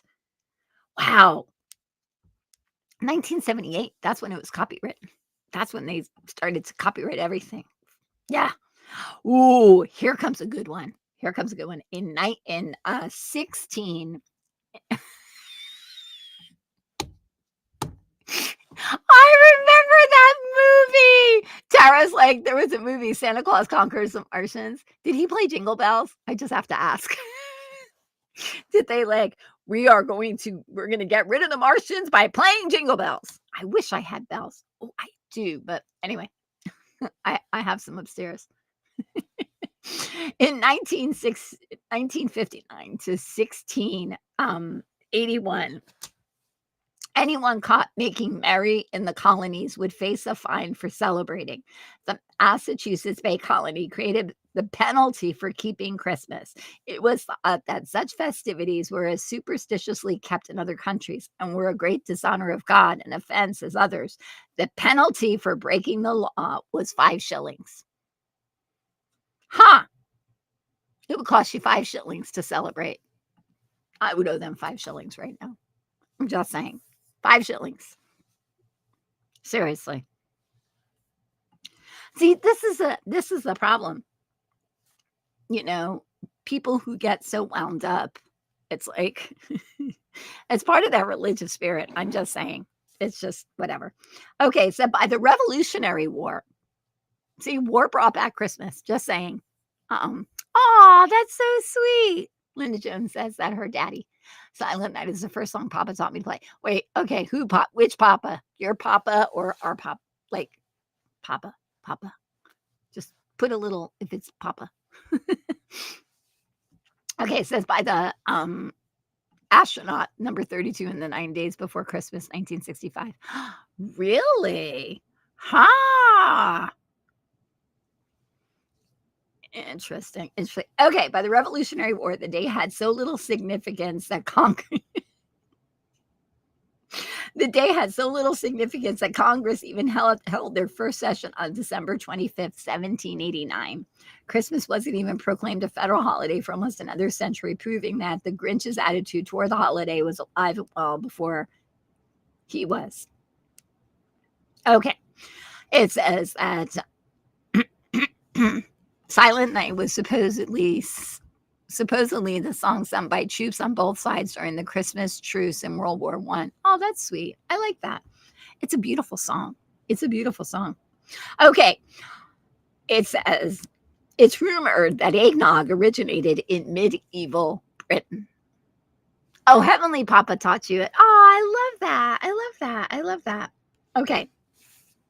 That eggnog originated in medieval Britain. So apparently during the medieval times, eggnog was introduced. It says, although there's no official confirmation on who invented eggnog, most historians agree that eggnog originated in medieval Britain. Okay.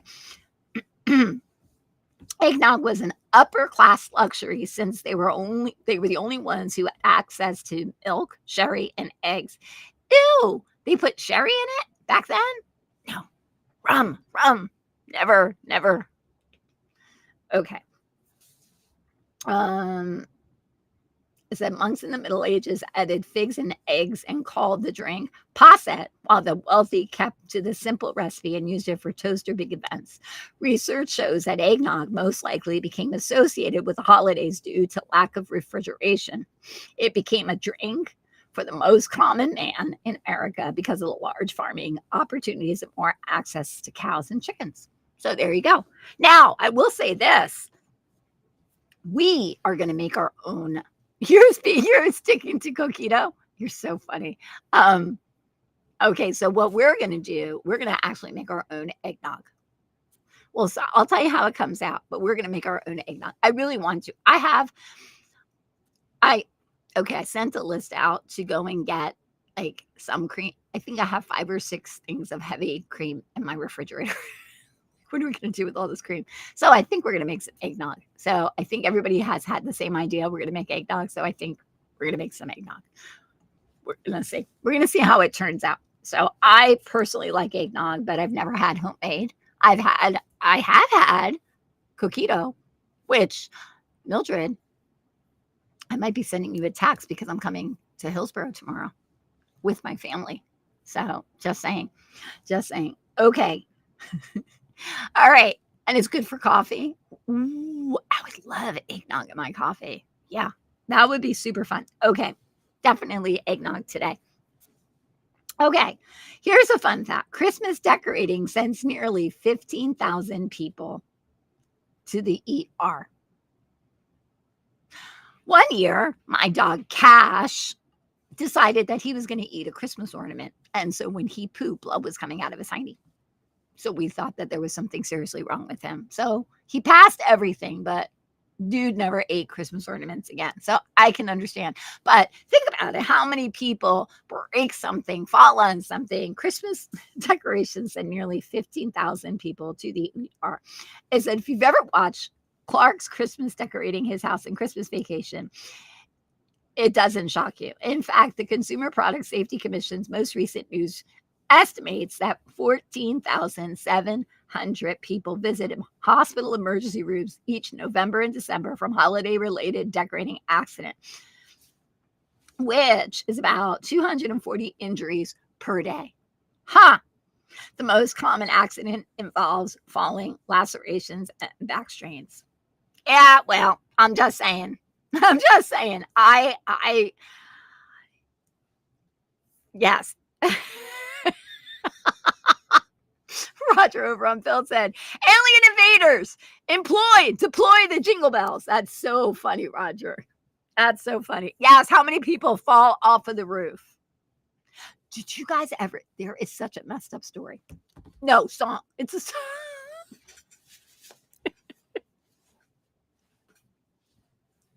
I gotta find this. Oh my gosh.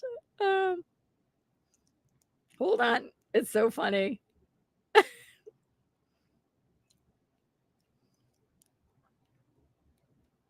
About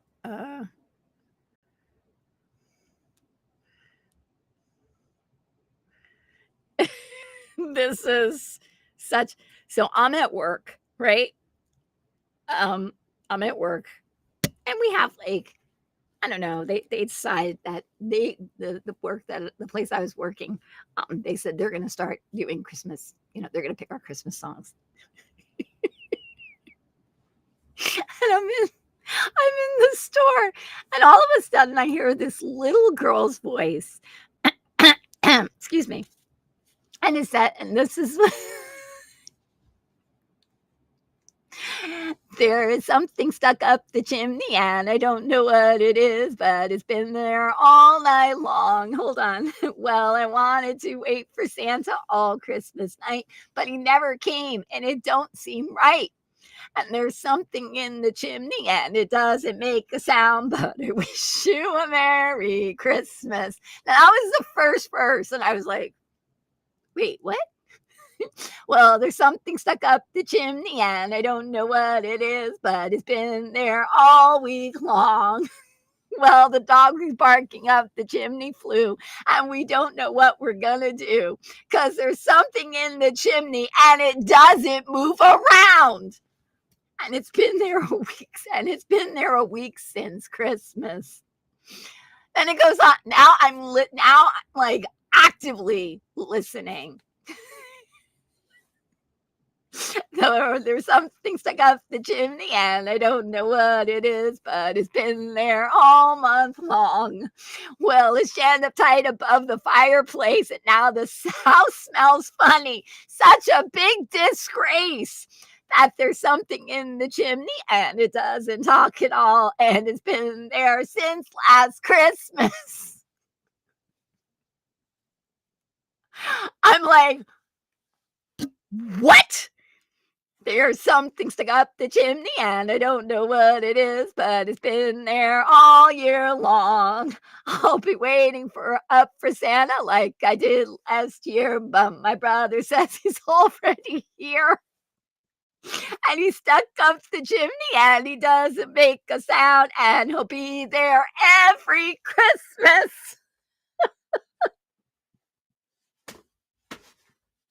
And we'll have him every Christmas.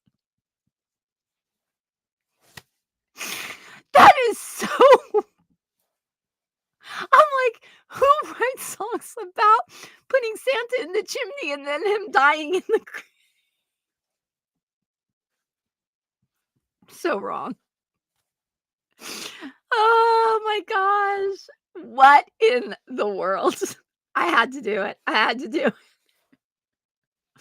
Oh my gosh, I had to do it. That's so funny. Okay. All right. So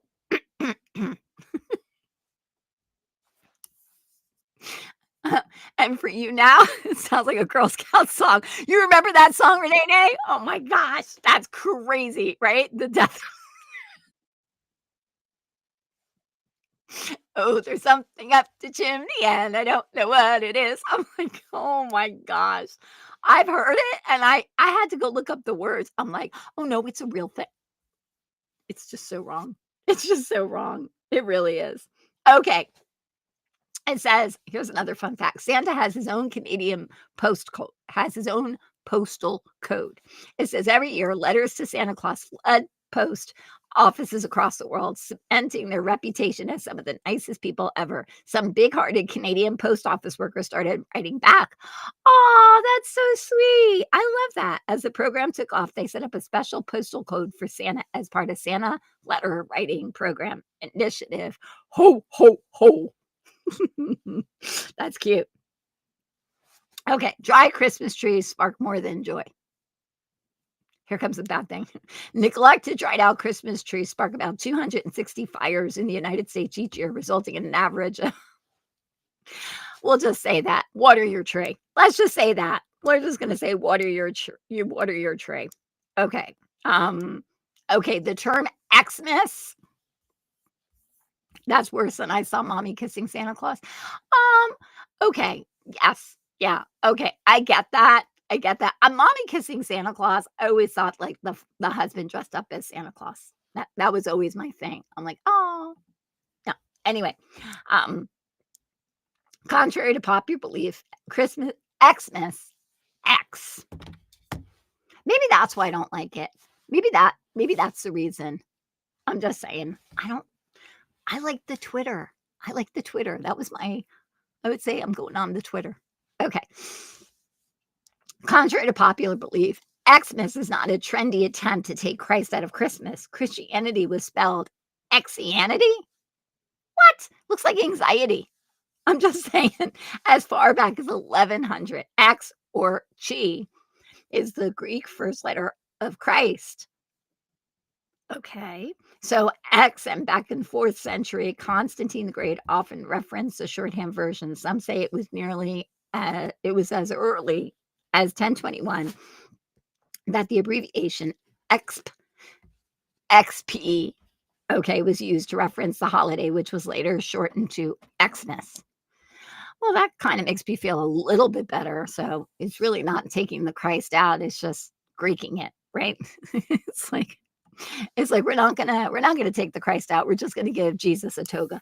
That's what we're gonna do. We're just gonna give him a toga, right? Oh, you found I have to. What Christmas song is it, Roger? What Christmas song is it? Okay, you're gonna have to tell me what the name is, and if it's funny, I'll go ahead and I'm not gonna sing it, but anyway.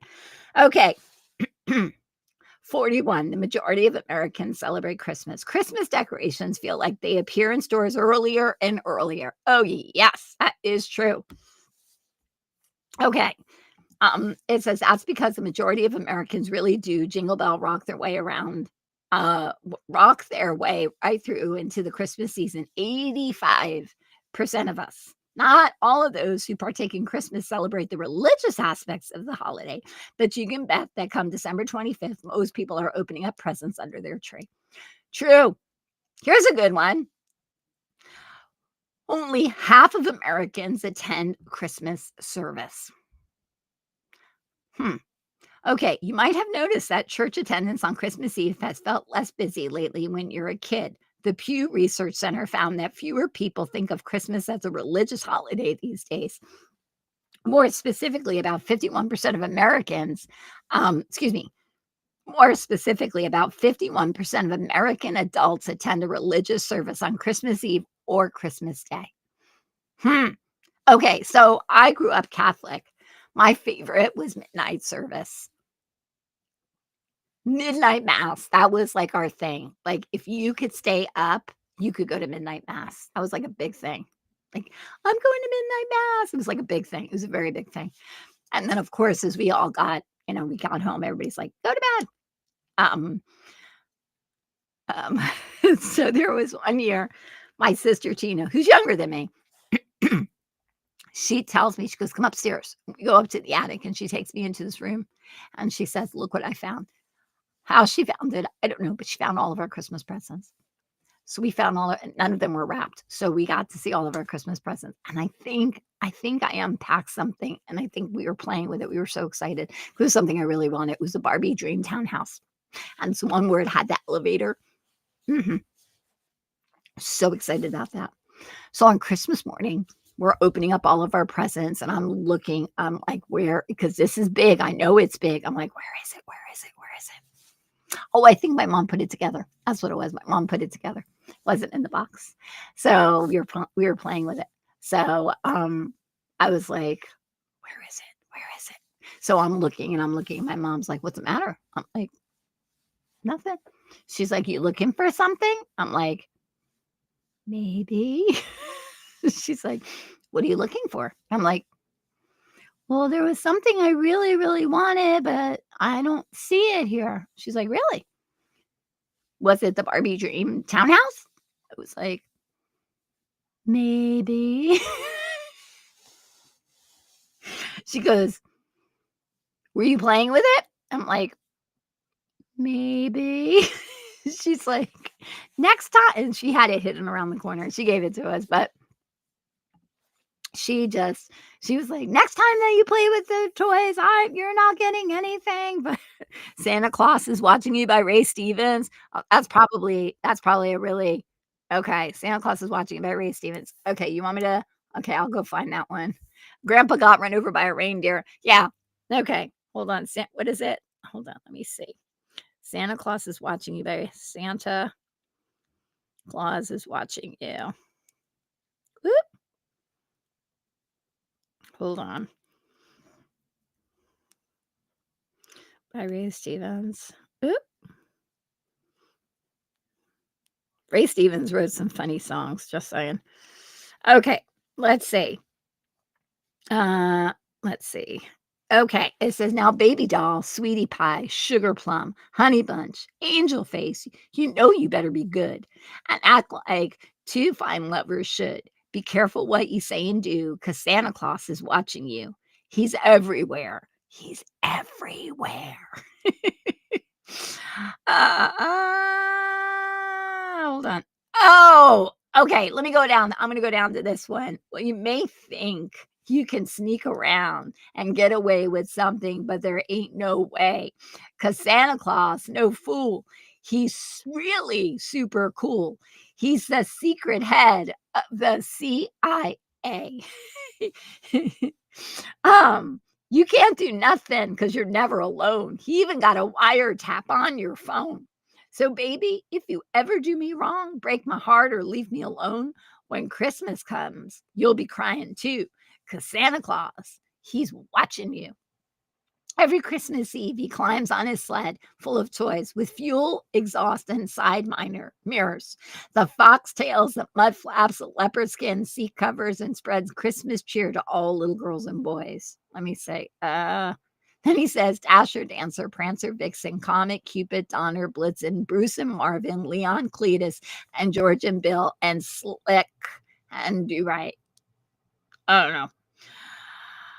So where's Rudolph? He's on a stakeout at your house. You can run, you can hide, but you can't get away. Got binoculars focused on you every day. So Santa is a creeper, according to this Ray Stevens song. Yeah. Okay. All right. That's a disturbing song. I think that's more disturbing than there's something up the chimney, and I don't know what it is. Santa is a creeper. Now I'm afraid.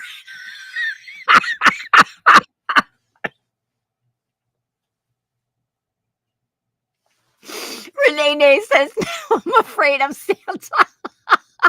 Now I'm afraid of Santa. Santa stalker, CIA.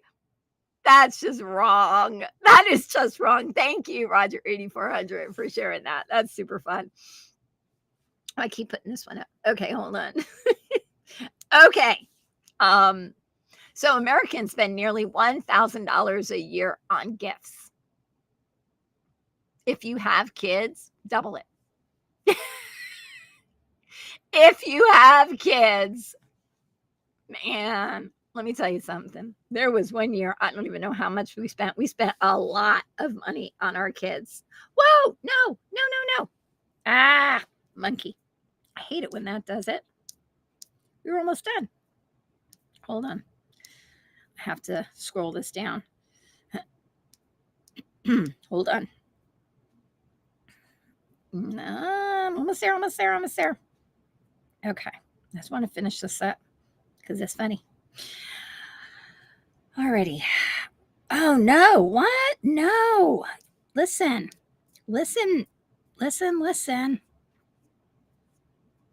Hold on. 20. Hold on. It just kind of crashed. Apparently, they didn't like to tell us that Santa was in the CIA. It crashed. Just saying.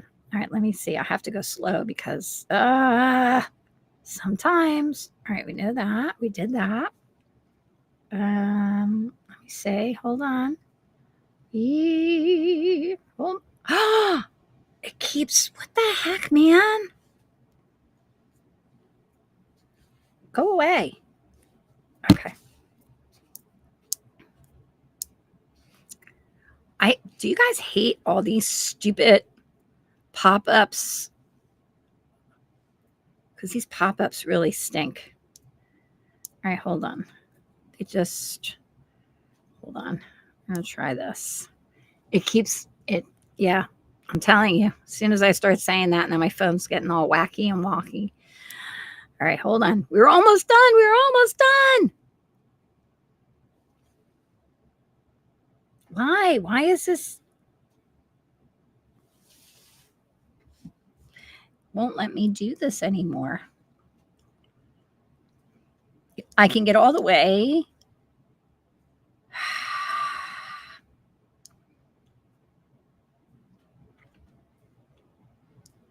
Hold on a second. I might have to find it on here. 32, 33. Hold on. I'm going slow. Really? It just won't. I just don't understand. Something be wrong. Okay, let's do this.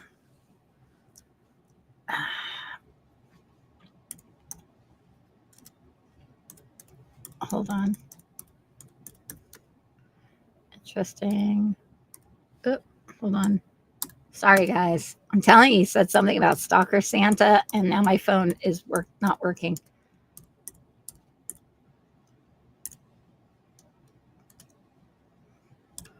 All right, let's see.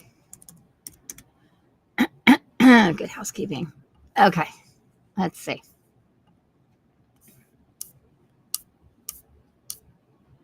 All right, hold on. 25, 27. La la la la. Hold on. Okay. 42. We're almost done. We're almost done. Okay.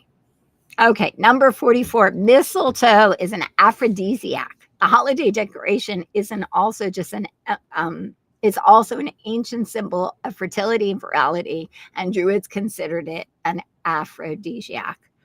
But it says mistletoe, thrush birds eat the plant's berries, digest the seeds, and then help to plant to germinate with their droppings. The Germanic word for mistletoe literally means dung, D-U-N-G, on a twig, which really makes you want to pucker up, doesn't it?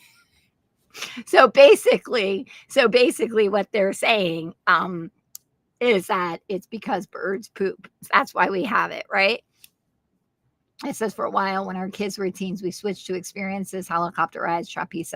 Yes, yes. I mean, well, there was one year that they were at that age where they still believed. They still believed. But what we did, we knew that was coming to an end, right? Yes, exactly. Stalker Santa's in my computer. I'm just saying. Thank you, Renee. I agree with that. So it was probably the last year that we did it, and so we did it big. But that was last year. But what we did is we got money from everybody, and so we really made it a big thing. And then they found out that Santa wasn't real. And I'm whispering that just in case there's anybody with little ears. But just saying, just saying. Okay, let's see what else we have. Almost done. Okay, turkey outranks ham as the festive favorite.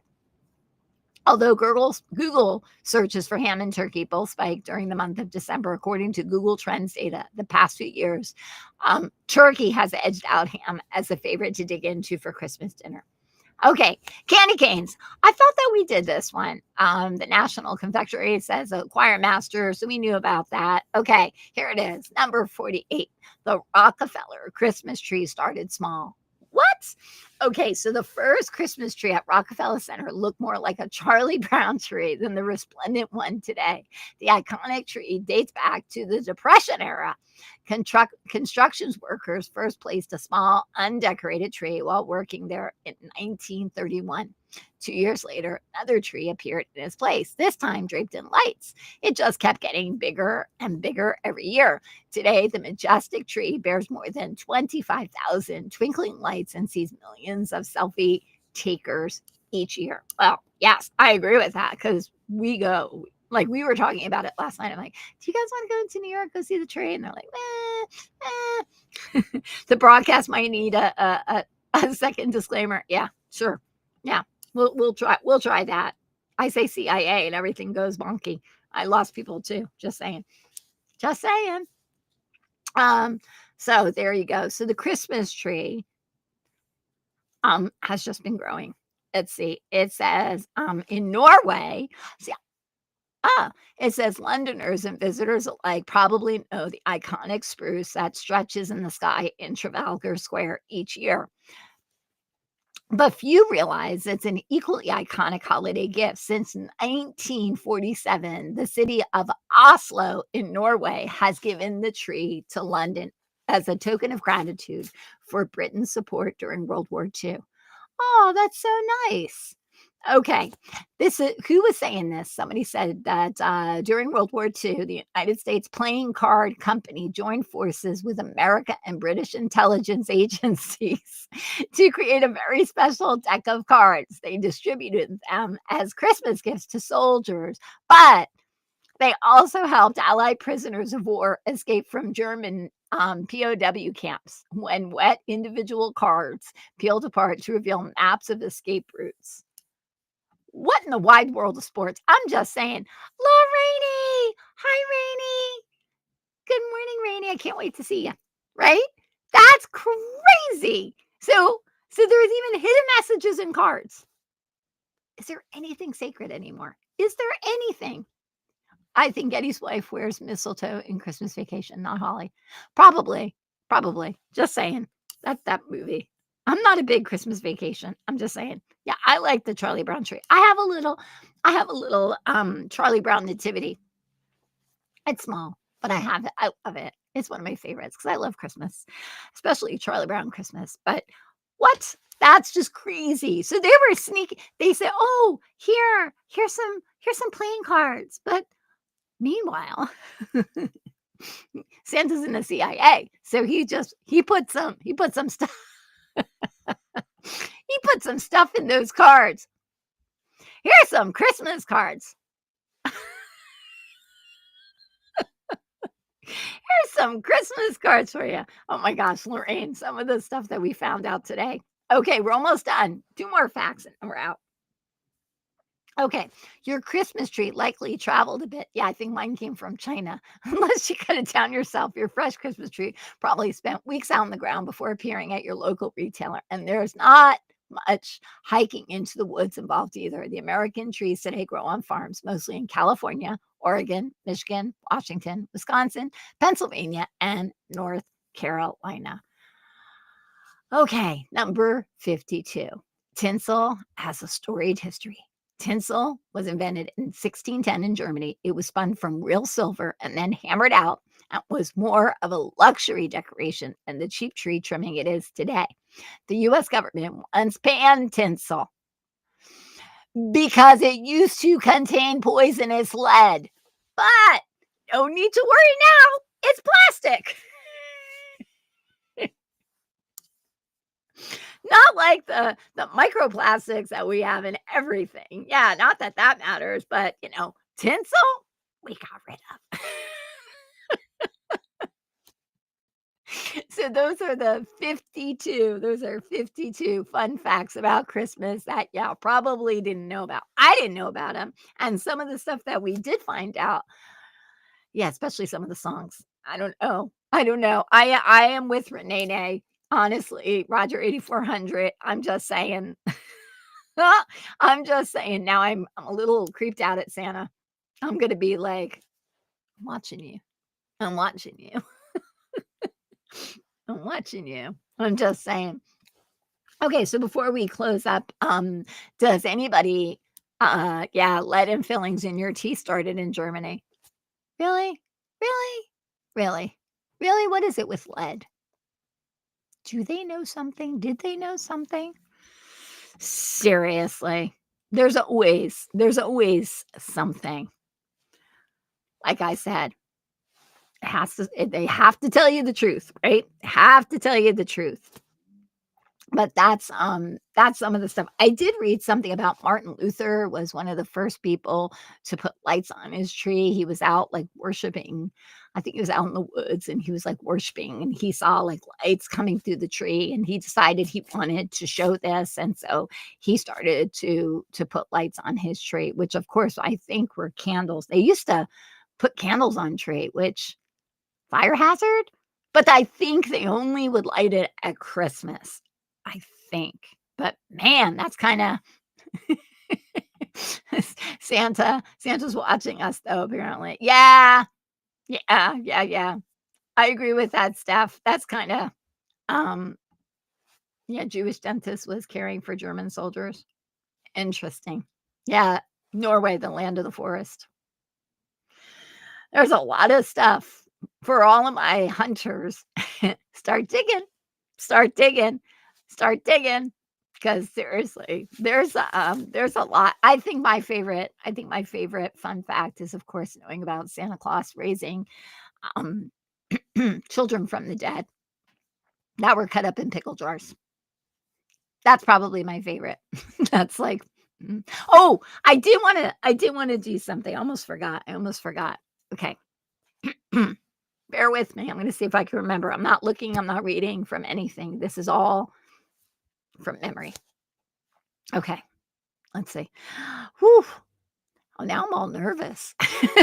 Now I'm all nervous, but I'm going to try to recite "'Twas the Night Before Christmas." Okay. "'Twas the night before Christmas, and all through the house, not a creature was stirring, not even a mouse. The stockings were hung by the chimney with care, in hopes that St. Nicholas soon would be there. The children were nestled all snug in their bed, while visions of sugar plums danced in their head. With Mamma in her kerchief and I in my cap, had just settled our brains for a long winter's nap. When up on the roof there arose such a clatter, I sprang from my bed to see what was the matter. Away to the window I flew like a flash, tore open the shutters, and threw up the sash. The moon on the breast of the newly fallen snow gave a luster of midday to objects below. When what to my wondering eyes should appear but a miniature sleigh and 8 tiny reindeer, with a little old driver so lively and quick, I knew in a moment it must be Saint Nick. More rapid than eagles, his coursers they came, and he whistled and shouted and called them by name. On Dasher, on Dancer, on Prancer, on Vixen, on Comet, on Cupid, on Donner and Blitzen, to the top of the porch, to the top of the wall. Now dash away, all. As dry leaves that before a wild hurricane fly, when they meet with an obstacle bound to the sky, away to the rooftop his coursers they flew, with a sleigh full of toys and St. Nicholas too. As I drew on my head and was turning around, St. Nicholas, uh, wait, uh, as I drew on my head and was turning around, down the chimney St. Nicholas came with a bound. He was dressed all in fur from his head to his foot, and his clothes were all tarnished with ashes of soot. A little old a sack full of toys he had flung on his back, and he looked like a peddler just opening his sack. His whiskers, wait, wait, his belt, oh shoot, and he looked like a peddler just opening his sack. He was something, a spry little elf, and I laughed when I saw him in spite of myself.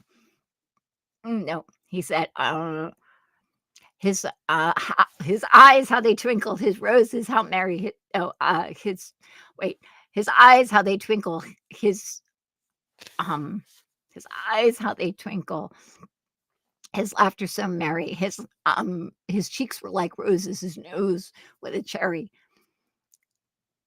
He was dressed all in white from his head to his foot. And no, and his eyes were give me a okay.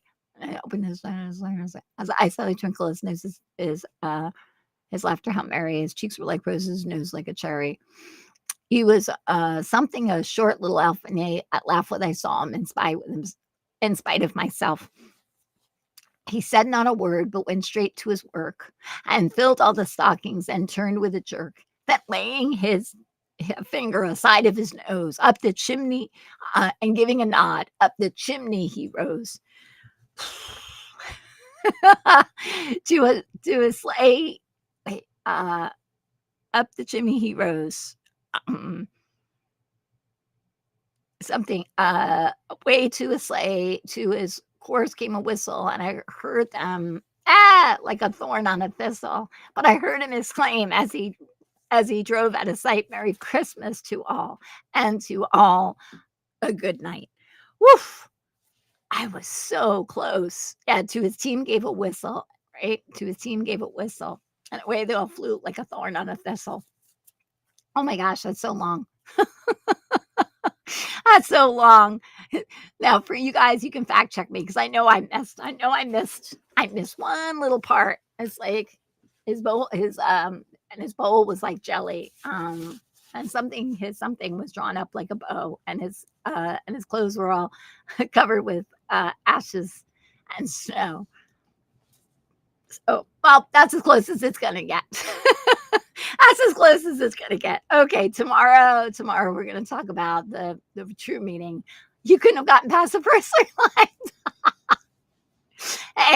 Hey, I'm just gonna say, the things that are in here have stopped the important things from staying. It's like, if you want to know all the seasons of what's it called? Of the Brady Bunch, I probably know that.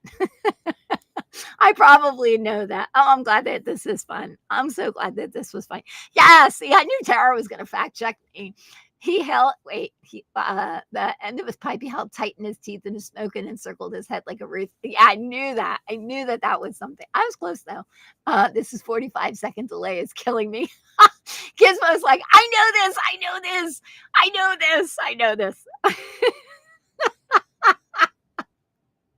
Now I got to tell you, I was in when I was in high school, I was in a mime troupe.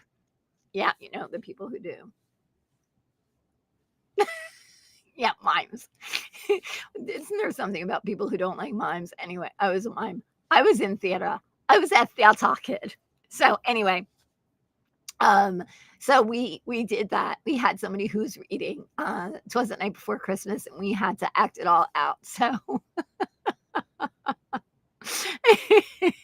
and Tara's like, me too. I got more. Guys are so funny. Anyway, so this is fun. So tomorrow we're gonna actually tell the true Christmas story, which is the birth of Jesus, and we're gonna see all of the different things about the birth of Jesus that was foretold. It was told. Excuse me. Sorry, my throat. It was told like throughout the Bible. It was told, and then when we see Jesus coming, then we go, oh, wait a second. Okay, so preacher's kid just sent me. What did he say? Preacher's kid just sent me something. Oh, that's so sweet, beautiful. Oh, that's so sweet. Okay, very sweet. Thank you for always sharing with me, Brian.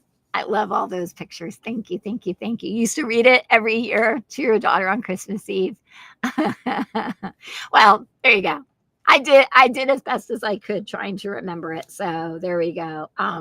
Okay, so tomorrow we're gonna take a deep dive into the birth of Christ. So, but thank you guys. Thanks for hanging out. This was so much fun.